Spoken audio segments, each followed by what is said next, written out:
Good mga homies, it's your boy Mad Mike. Today, pag-uusapan natin, huwag basta-basta magtitiwala. Ito isipin nyo, may tropa ka na bagong salta. Dala niya good vibes, lagi mong kasama. Dahil cool siya, agad mong binigay ang tiwala. Pinapasok mo sa circle mo, sa plano mo, at sa mga sikreto. Pero,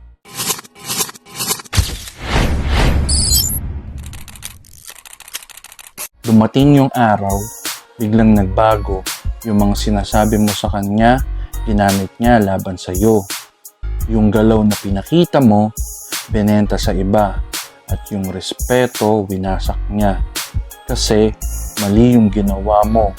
Nagbigay ka ng tiwala agad kahit hindi pa niya napapatunayan. Sa streets at sa tunay na buhay, maling tiwala lang pwedeng ikapahamak mo.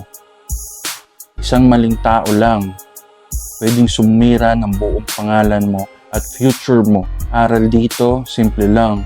Trust is earned, not given. Respeto, pwedeng ibigay agad.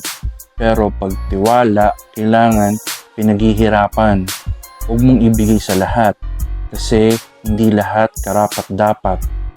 Ang tunay na solid, marunong magbantay kung sino talaga ang loyal. At kung sino lang ang nakikisakay, tandaan mo, hindi lahat nakangiti. Kaibigan mo.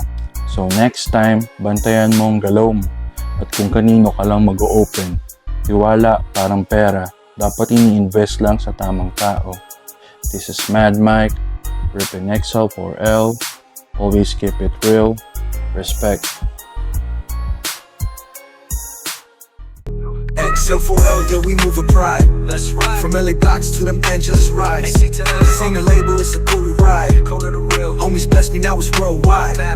XL